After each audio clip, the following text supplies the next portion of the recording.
Bonjour Aurélien, j'ai 24 ans, je suis animateur à l'association Larry.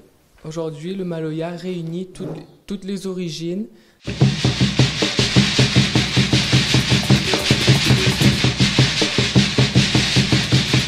afin de faire passer un message, revendiquer une cause et à rendre hommage aux ancêtres.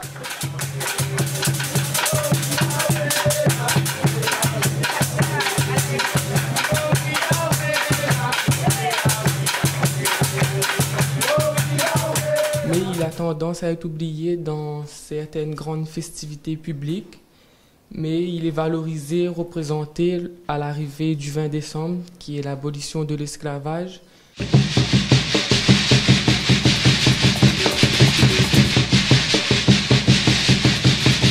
Et comme nous créons nous dit, la fête CAF.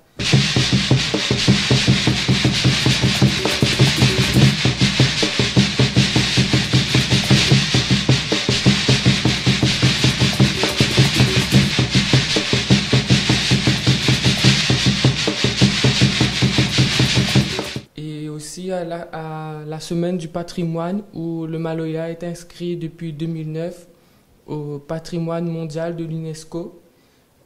Certains artistes continuent à transmettre cet héritage aux jeunes aujourd'hui, tels que Daniel Ouareau qui revendique l'identité rayonnaise à travers son Maloya et David Sika qui fait évoluer le Maloya avec différentes variétés et styles. Ces deux artistes locaux transmettent notre histoire, nos racines et nos valeurs aux jeunes d'aujourd'hui afin que le Maloya perdure dans l'histoire de la culture rayonnaise. Nous avons un très bel exemple de Sohan qui a pu représenter le Maloya dans une émission télé en France qui est The Voice où il a été finaliste et il a gagné l'émission. Alors avec les enfants, nous avons créé un jeu de cette famille avec des grands artistes locaux tels que Gramounélé, l'Indigo, Fiamma Viri, la famille Joron et la famille Sohan.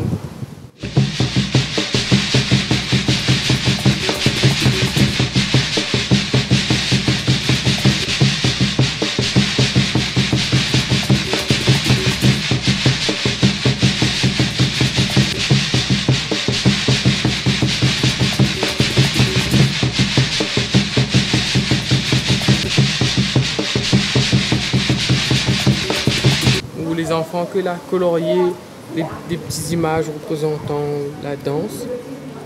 Et ensuite, on a plastifié les images. Et après, les enfants, quand elle a fait le jeu, quoi elle a appris? Il a appris comme ça qu'on avait plusieurs familles de Maloya qui chantent. Il avait appris qu'on avait aussi comment Banaté habille. Comment on avait aussi des images de nom de famille.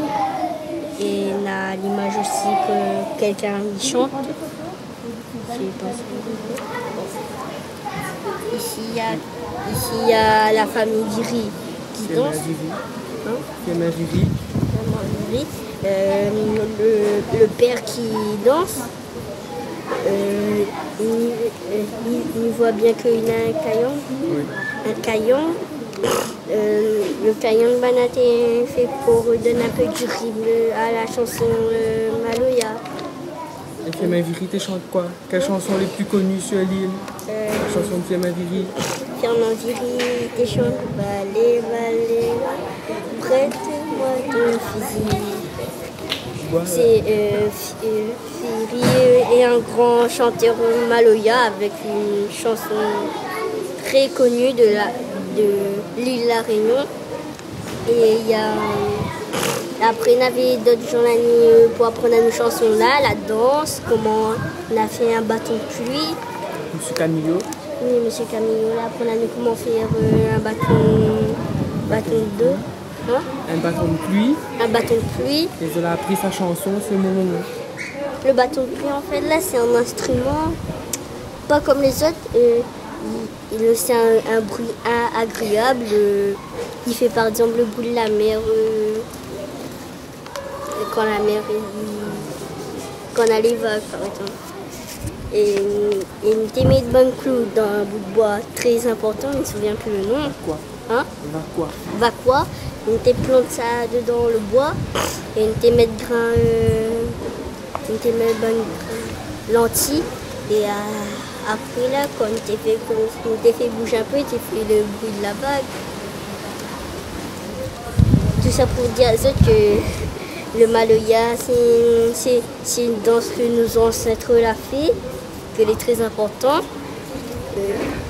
Aujourd'hui, nous savons le maloya comment il fait. Laisse pas langue capline désirée, ça va te gonner, sauver, friser. Oh, t'es cafoun là, c'est mon moment. C'est mon moment. C'est mon moment. C'est mon moment. Laisse pas langue capline désirée, ça va te gonner, sauver, friser. Oh, t'es cafoun là, c'est mon moment. C'est mon moment. C'est mon moment. C'est mon moment. Langue et capline désirée, ça va gonner, ça va friser. Oh, t'es capline là, c'est mon moment. C'est mon moment. C'est mon moment. C'est mon moment. Laisse pas langue et capline désirée, ça va gonner, ça va friser. Oh, t'es capline là, c'est mon moment. C'est mon moment. C'est mon moment.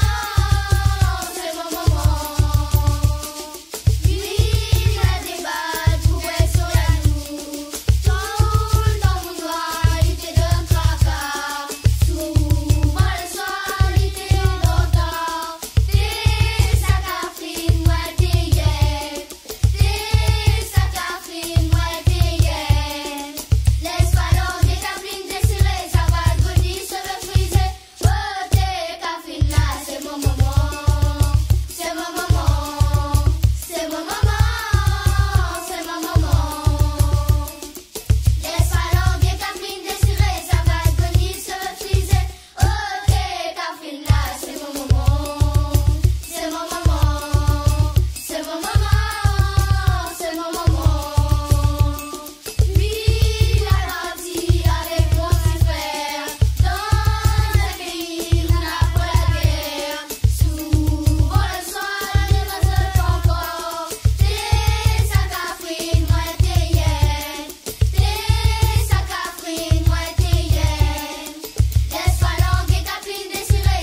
Retour sur le plateau et avec Koulsoum Lelibou. Cette fois-ci, on va de nouveau tourner des pages. On va voir à travers le regard d'un lecteur comment la passion se vit aussi dans Cosmo Réunionnais.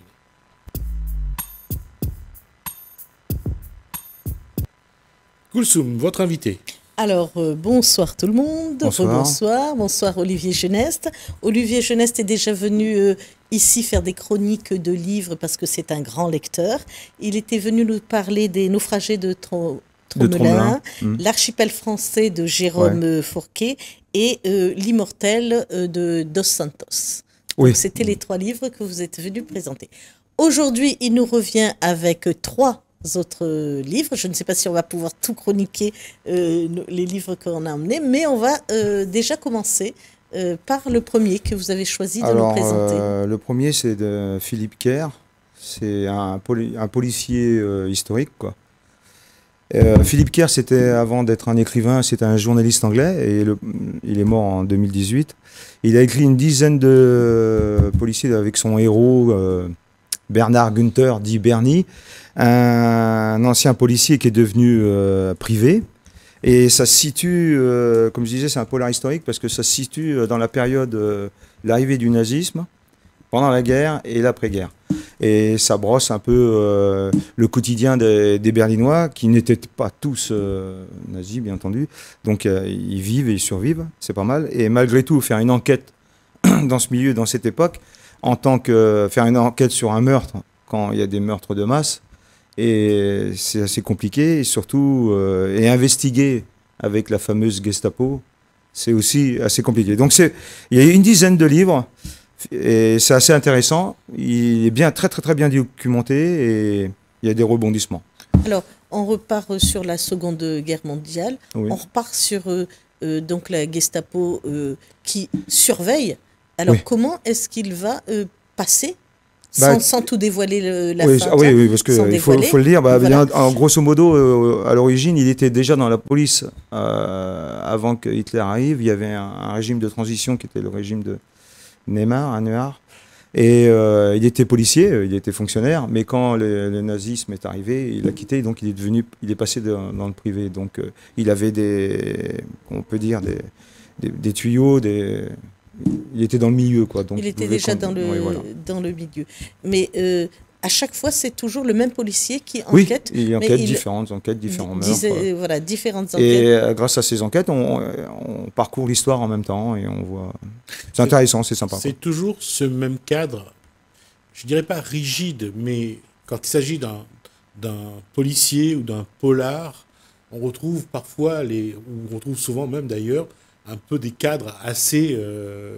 C'est une bonne recette, donc ça marche. D'accord. Okay. Oui, non, mais moi, j'ai aimé. Maintenant, oui, il y a des policiers. C'est vrai, quand vous lisez beaucoup de policiers, il y en a certains, même au bout de 3 pages, je sais déjà. Voilà. Donc, mais bon, ça. Non, c'est bien de retrouver des éléments qu'on connaît, de savoir que derrière, à la prochaine page, on va sans doute voir ça. C'est bien aussi. Je ne critique pas, mais parfois, dans le roman policier, on a des cadres qui sont un peu psychorigides, qui sont très récurrents, mais malgré tout, l'auteur arrive toujours à nous surprendre. Oui. C'est ça que je veux dire. Mais je comprends. C'est comme au cinéma, vous savez, il y a le numéro 1, 2, 3, et les clients, les spectateurs reviennent quand même. Donc, quand la recette marche, c'est un peu comme aussi dans la cuisine. Quand c'est bon, on continue. Mais bon, là, le gros avantage, c'est qu'il y a un côté historique. Ça décrit une époque... La Deuxième Guerre mondiale. Ouais, voilà. Et c'est surtout sur Berlin et la vie des Berlinois à cette époque-là. Et c'est vrai que ça, c'est quelque chose quand même que... Quand on parle de la guerre, on a toujours à pointe du doigt les Allemands. Alors que tous les Allemands ne voulaient pas la guerre, tous les Allemands n'étaient pas d'accord avec Adolf Hitler. C'est quelque chose. Et quand on voit ça, quand on découvre, on voit encore, l'histoire nous montre des Allemands qui ont sauvé surtout des Juifs, parce que c'était ceux qui étaient les plus menacés. Mais on voit qu'on a notre regard sur cette guerre. Oui. Tout le monde ne le voulait pas et on ne vivait pas ça comme les images nous l'ont montré, quoi. Oui, Mais non, mais tout à fait. D'ailleurs, on le voit actuellement avec les Russes. C'est pareil, tous les Russes ne veulent pas Ouais. la guerre. Non, ça on le sait. On sait qu'aujourd'hui, la plupart des Russes ne veulent pas de cette guerre. Voilà. Donc, mais en fin de compte, comme vous disiez, l'histoire de guerre, ça se répète, quoi. Ouais. Alors, des fois, il faut bien regarder en arrière pour éviter l'avant, et on recommence. Donc, c'est triste, mais bon. Donc, ça, c'était le premier. Vas-y. Voilà. Alors, on enchaîne sur une lecture commune qu'on a eue avec Olivier, Franck Bouise, né d'aucune mère. Donc, D'aucune femme. D'aucune femme. Ouais, lapsus. Non, d'aucune femme. c'est beaucoup plus important, en fait. Une mère, c'est vraiment lié à un personnage, à un enfant. À un enfant. Tandis que là, c'est une femme. Donc, Mais oui. La dimension, elle est différente. Oui, et donc on va rester sur cette dimension différente parce que, évidemment, c'est l'histoire de cette femme qui, quand elle meurt seulement, on va retrouver à l'intérieur de son cercueil, en fait, l'infirmière qui s'est occupée d'elle en asile psychiatrique va mettre les cahiers de son histoire. Et donc, à ce moment-là, on va découvrir l'histoire de cette femme à travers la lecture de ces cahiers. Et ce prêtre, Gabriel, qui va trouver, à qui on va dire d'aller chercher, d'aller oser fouiller le cercueil pour retrouver ces cahiers, va commencer à le lire et va être touché par l'histoire de cette femme et de cette femme Rose, d'ailleurs, qui a vécu une vie de folie, quoi. Et il y a une histoire aussi autour de ça, c'est la même chose, c'est une vieille dame dans une structure pour les personnes âgées et puis les personnes en fin de vie. Et exactement. Elle va écrire une histoire et elle va parler à la personne qui s'occupe d'elle. Vous, quand vous me regardez, vous ne voyez qu'une vieille personne, aigrie, parfois méchante. Mais moi, j'ai été ceci, j'ai été cela. Et elle raconte, dans un courrier, elle raconte sa vie. C'est pour ça que ces cahiers-là sont importants, parce que ça change le regard sur la personne. Et on ne se rend pas compte à quel point ça change le regard. Ouais. Oui, tout à fait. Oui. Et puis le thème de l'abandon, quoi. Au départ, elle est vendue par son père, qui se rétracte après. Ensuite, elle va être abandonnée de tous, et ainsi de suite. Je termine pas, mais elle va cumuler les abandons affectifs tout au long de cette fille, jusqu'à ce qu'elle rencontre en fait cette infirmière en asile qui va essayer de lui redonner un peu de l'affection, et surtout qui va remettre à jour son histoire. Mais vraiment un livre qui vous laisse pas indifférent. Quand on l'a lu, c'est vraiment un livre très touchant et qui vous laisse pas indifférent. Et encore une fois, quand je reviens au titre « Né d'aucune femme », on a même l'impression qu'elle n'existe pas. Oui, c'est ça. C'est surtout ça qui est prenant dans le livre, c'est que elle, finalement, elle n'existe pour personne. Non, elle n'existe pour personne, et puis elle est là comme une matrice, quoi. Et le paradoxe, ce sont ces cahiers qui vont lui donner une identité. Ouais. C'est même encore plus fort, parce que dans l'administration, on est sous X. Oui. X, c'est déjà une lettre, là, c'est aucune femme, c'est encore pire. Ouais. Ça fait plus mal. Ouais, c'est terrible. Alors, Olivier, le second. Alors, le second, c'est un policier. Alors là, vraiment, on est dans ce que vous disiez tout à l'heure. Sonza Delzongle, c'est une Française, mais d'origine serbe, c'est pour ça qu'elle a un nom. Ah oui, le nom n'est pas facile. Hein. Ouais, mais elle a écrit pas mal de policiers, c'est sympa. Là, c'est une équipe de scientifiques qui vont au Groenland, dû au réchauffement climatique. Et à partir de là, ils tombent sur un cimetière de buffles musqués et ils vont commencer leur... Un cimetière de buffles musqués. Ah, d'accord. C'est une espèce de race de zébus, mais qui vivent avec beaucoup de poils dans le froid. Ah, on le voit dans le film, dans le troisième volet de la momie. Ah, ok. On le voit. Monsieur. Et donc, alors là, on est dans la noire surhumaine, et puis ils commencent leur enquête, et là aussi commencent les disparitions. Donc, c'est un bon polar pour ceux qui aiment les policiers, mais ça n'a rien à voir avec celui-là. Et donc, assez réfrigérant d'ailleurs. Parce que c'est au Groenland. Et donc, mais ils enquêtent. Bah, les disparitions, c'est des équipes. Ce sont des C'est équipes. une équipe et qui va diminuer au voilà, fur et... je vais pas tout raconter. Non, mais... non, mais bon, voilà. pour qu'on sache un peu. Mais par contre, elle est, pour ceux qui aiment bien les policiers, c'est un bon polar, quoi. D'accord. Alors, Voilà. je vois Boréal, le titre, ça se Ouais. passe donc. Bah oui, c'est au Groenland, quoi. Donc, déjà. Voilà. Et, mais comment... J'en dirai pas plus parce que sinon, bon, bah, comme Sinon, vous disiez, vous allez dévoiler quelque chose. Après, on va vite découvrir. Donc, il faut laisser un peu suspense. Et pour ceux qui adorent la télé et le cinéma, Sylvester Stallone a joué dans un film de ce genre où sa compagne, je crois, est assassinée. Il va partir justement dans un pays froid et le meurtrier va être intégré au groupe qui va aller avec lui. C'est un petit peu ça. Alors, oui, ben, vous voyez, souvent, c'est pour ça que maintenant, au cinéma, c'est compliqué quand vous y allez. Souvent, je suis de plus en plus déçu. Quand on parce lit que quand on lit beaucoup, à la fin, bon, voilà. Non, mais parce que la télé cache le maximum le suspect ou le meurtrier. Oui. Donc on le devine presque. Voilà, pour le libérer à la fin, vraiment au dernier moment. C'est autre chose. Voilà. Oui, mais moi, je suis toujours fascinée par ces pays-là parce que bon, bah, c'est loin déjà de mes repères. Et aussi parce que comment on peut enquêter. Pour moi, c'est un pays où je n'ai pas d'indices, je n'ai pas de repères. Comment est-ce qu'on peut enquêter que dans du blanc? Pour moi, c'est que du blanc. Hein. Qu'un paysage de neige et de glace. C'est dans le regard, dans la façon de voir. Où on voit cet univers blanc. Oui, cette blancheur. Ben, avec le temps, les yeux s'habituent. Il y a des couleurs qui apparaissent souvent du rouge, mais il y a des couleurs. Exact. D'accord. Alors, on enchaîne sur cet hommage. C'est un hommage à Léon Le Pervenche. Ça a été écrit par l'historien Eugène Rousse, qui a écrit comme ça énormément d'hommages et à Le Pervenche. Donc, ce syndicat-là qui syndicaliste, cet homme politique, maire du port. Surtout, il a été député. Au moment de 1946, où la Réunion devient département français. Il était donc c'est lui qui avait apporté le projet à l'Assemblée nationale avec Vergès. Pas que je dise de bêtises, avec Vergès. Alors, maintenant, il faut que je trouve son prénom au père de Paul. Pardon ? Il ne faut pas se tromper, là. Raymond. Voilà. Il y en a un paquet. Raymond Vergès, merci. Donc Raymond Vergès et Le Pervenche, ce sont les deux qui ont porté donc le projet de la départementalisation de la Réunion à l'Assemblée nationale. Et c'est vrai que aujourd'hui, il y a beaucoup de communistes surtout qui disent que l'histoire n'a pas retenu son nom. On n'a pas voulu retenir son nom. Et je pense que Eugène Rousse a voulu lui rendre hommage à ce niveau-là. Oui, parce que Eugène Rousse, qui était aussi instituteur à ce moment-là et qui suivait tout ce monde-là et qui a fait partie aussi de la politique. Hein. D'autant que lui, il est mort un peu seul et dans la misère.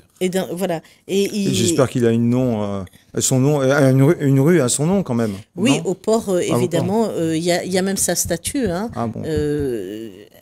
l'époque. Et donc, on a des images qui illustrent en fait ce qu'il a fait et qui est pas connu parce que évidemment avec la personnalité de Raymond Vergès, puis de Paul Vergès. Voilà. Et puis de Paul, il est passé un peu à travers. En 1959, Paul Vergès récupère le PCR.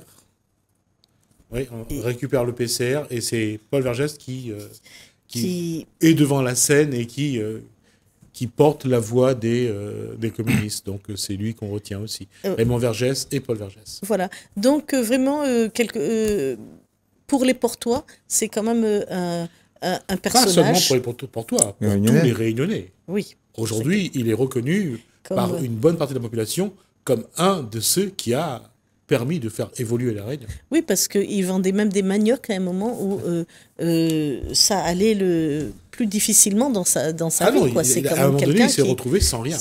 Sans rien. Et c'est terrible parce que aujourd'hui, évidemment, avec toute cette réforme de la retraite, on voit des syndicalistes, mais on n'a plus un nom qui sort comme avant, où on avait des noms qui sortaient pour entraîner les combats. Voilà. Les combats, surtout, les combats étaient plus simples. D'un côté, il y avait les aisés. C'était à l'horizontale, c'était à gauche ou à droite. Voilà, maintenant, c'est en vertical, c'est plus compliqué.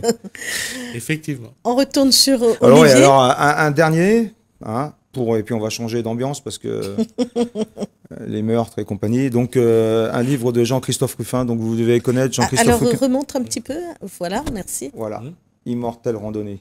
Ouh. Alors là, c'est surtout un livre de réflexion sur l'histoire, la religion, les politiques. Mais c'est surtout ce monsieur, Jean-Christophe Ruffin, qui était à l'origine médecin.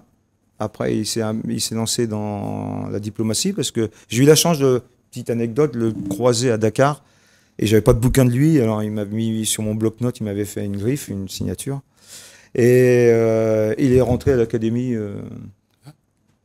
Oui. À l'Académie française. On l'a connu, il a été connu avec l'Abyssin, je ne sais pas si vous entendez, et Rouge Brésil, et Parfum d'Adam. L'Abyssin, oui. Alors, je vous conseille le Parfum d'Adam, et Rouge Brésil aussi, c'est pas mal. C'est Alors, deux choses. Immortelle randonnée, bien sûr, l'allusion à Mortelle randonnée, puisque ah oui, il y a encore randonnée, et puis bien sûr, il y a Compostelle. Alors là, oui, c'est plutôt personnel. Compostelle malgré moi. Ouais. Vous êtes en forme. C'est-à-dire. Ouais, c'est un récit de voyage sur son espèce de pèlerinage sur la route de Compostelle. Donc c'est une réflexion. Il se remet en cause ? Oui.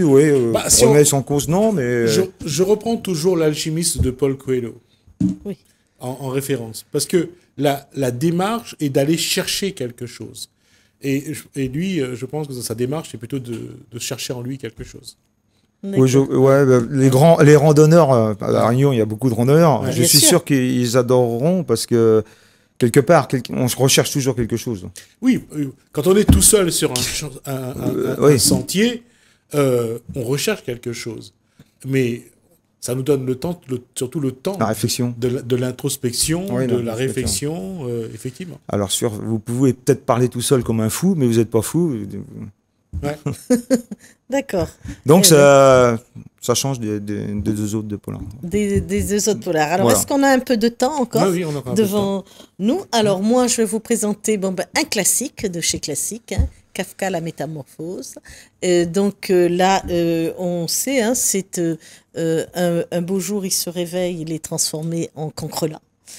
Et ce thème de la métamorphose, c'est un thème, comme on dit, un topos littéraire, c'est un thème qu'on a dans toute la littérature, d'abord avec les contes, où on se métamorphose, où on change. Surtout, il prend le public un peu à contre-pied. Tout le monde veut se transformer en quelque chose de... Oui, pas en cafard. C'est vraiment... Oh, il y a un super bouquin là-dessus, c'est Mauvais Karma, mais plutôt humoristique.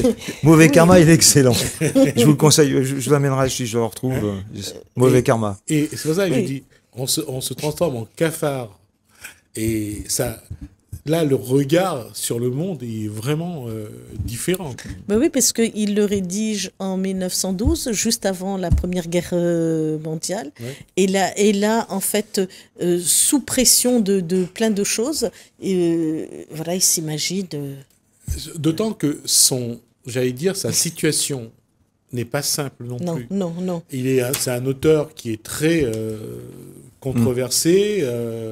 Il est, je crois, vraiment, il est vraiment sur un équilibre sur quelque chose. Oui. Et quand il sort ça, je crois que c'est vraiment pour pour ébranler la société. Oui, parce que c'est pour montrer un peu cette dynamique de l'exclusion. Parce que là, quand il se métamorphose, il est exclu de sa famille, il est exclu de ce père tyrannique dictateur, il est exclu de sa mère. Il y a juste sa sœur, Sarah, qui vient un peu lui donner à manger, mais c'est ce profond sentiment de n'être pas à sa place qui fait que il a imaginé cette transformation en... c'est vrai qu'il n'a pas choisi. Non, en fait, si, il a bien choisi. Le cancrelat, c'est vraiment c'est l'éboueur par excellence. Celui qui va aller chercher, qui va manger tout ce qui traîne, qui va ramasser, qui va nettoyer. Un peu comme les fourmis.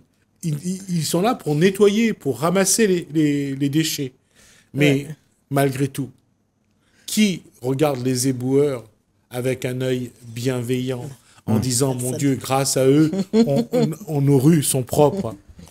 On pense à eux que quand il y a des grèves. C'est exactement ça. Bravo. Oui. C'est ça. Ben oui, donc il va payer cher cette recherche de liberté, cette recherche d'être hors du commun, hors de lui. Et ce livre se lit encore de nos jours, s'étudie encore dans les lycées, parce qu'on peut penser que, bon, c'est quand même anodin, voilà. Mais non, on continue à travailler dessus, on continue à réfléchir sur ces choix, sur ce choix de l'exclusion. C'est à l'image même de l'auteur et de l'individu. C'est quelqu'un qui est complexe, c'est quelqu'un qui cherche, qui est vraiment la petite bête, et c'est pas pour faire un mauvais jeu de mots là-dessus, mais c'est vraiment quelqu'un qui remet en cause constamment. Oui. Exactement. Descartes, je ne veux pas dire qu'il était cartésien, mais franchement, il est à la recherche de quelque chose, et je trouve qu'il se complique plus la vie à chercher, pour au moins d'essayer d'avoir un résultat. S'il a trouvé quelque chose, il va de nouveau remettre en cause. Évidemment. Et c'est ainsi de suite. En fait, sa transformation ne s'arrête pas, il va jusqu'au bout de cette transformation, et jusqu'au bout de cette allégorie, on va dire, de l'exclusion et de la liberté et du rejet de la société dans laquelle il vit. Il y a ce rejet. Ça aussi, c'est quelque chose qu'on sent chez lui. Donc il est d'actualité, quoi. Et ben il est il y a beaucoup de gens qui il est d'actualité, certes, par sa réflexion, mais souvent on ne comprend pas, parce que c'est vrai que quand on le lit, à un moment, on a le cœur quand même. Il est en marge. Il est en marge, évidemment. Il est totalement en marge. Et là, c'est difficile de concevoir, même aujourd'hui, quand on prend ce personnage et ce qu'il écrit aujourd'hui, oui, Grégor, on doit se mettre totalement en marge de la société. On ne peut pas, sinon. Non, on ne peut pas. Et on ne comprend pas, en fait, si on le lit comme ça, sans chercher ou sans une deuxième lecture, eh ben, on passe des choses qu'on ne comprend pas. On ne comprend pas tout de suite pourquoi ces petits symboles, les déchets, pourquoi le lait, pourquoi la musique de sa sœur, pourquoi. En fait, il faut revenir plusieurs fois dessus pour essayer de comprendre. Et il y a aussi la malice de l'individu. Oui. Parce qu'il ne veut pas lier les éléments. Non. Parce que c'est aussi une posture. C'est-à-dire, pourquoi lier les choses finalement ? Il n'y a aucun intérêt. Voilà, y a pas non, ça ne donne pas de sens. Ouais. Et donc, c'est ce qui rend un peu difficile parfois cette lecture-là. Ou bien les gens lisent moins la Métamorphose que d'autres livres de Kafka. Et entre le fait qu'on ait besoin d'une explication, d'une justification, lui, il n'en a pas besoin. Non. C'est ça la différence. Il juxtapose les éléments. Ouais. Comme ça. Kafka, tout le monde connaît Kafka, mais personne ne l'a lu. Ah si, je me suis intéressé. Oui, non, mais ce que je veux dire, c'est une image. C'est vrai. Une petite note de... Non, mais souvent, Kafka, tout le monde en entend parler. Oui, c'est difficile. Kafkaïen, oui, tout à fait. Mais c'est difficile à lire, et je le console. Voilà. Mais c'est vraiment quelqu'un à part. Il se sort de ce monde-là et il a un regard. Il faut être solide aussi, il ne faut pas être trop dépressif quand on attaque ces bouquins. Oui, c'est exactement ça. C'est vrai, il faut après changer lire quelque chose de plus gai et de plus alléché. C'est pour ça, si dans le mode des cafards, je préférerais Mauvais Karma, c'est un livre de poche aussi, mais... sur la réincarnation, et c'est bien rigolo, et c'est beaucoup plus rigolo. Non, moi, quand on parle de karma, là, de toute façon, il y a deux choses. Il y a le karma, il y a le dharma. Le karma est négatif, le dharma est positif. Ouais. D'accord ? Quand on est dans le karma, on est en train de... Remet du noir. Non, on est en train de vivre quelque chose qui n'est pas positif, qui est négatif. Soit on rachète des choses, soit c'est les souffrances du passé qui sont là. C'est d'une façon ou d'une autre, c'est pas positif. Il faut être capable de rester debout pour avancer. Quand on passe dans le dharma, là, c'est beaucoup plus, attrayant, c'est positif. Mais quand quelqu'un dit il a un mauvais karma, c'est un oxymore. Ouais, c'est pareil. Parce que karma, c'est négatif. Ouais. Quand on dit, les gens disent on a un mauvais karma. Non, le karma, de toute façon, il est négatif. Oui, non, mais tout à fait. Parce que moi, je croyais qu'il n'y avait que le karma. Je ne savais même pas qu'il y avait un côté positif. Donc souvent, on dit un mauvais karma. Ou c'est comme les mauvaises augures. Ouais. Il y a des bonnes augures, mais bon, voilà. Là, oui. Mais sur le karma, quand on écoute les bouddhistes, le karma, c'est c'est la suite de quelque chose qui n'a pas été bon et qu'on reprend et qu'on doit porter jusqu'à terme. Donc voilà, j'en ai appris quelque chose. Ah, donc on va s'arrêter avec ce dharma. Oui. Et surtout, même s'il y a Kafka au milieu, ça reste un dharma. Il y a des ondes positives quand même. Hein. Voilà. En tout cas, merci. Oui, merci. Merci pour cet échange. Merci Koulsoum. Merci à vous de nous avoir suivis. Merci Alain, merci François. Je vous dis à bientôt.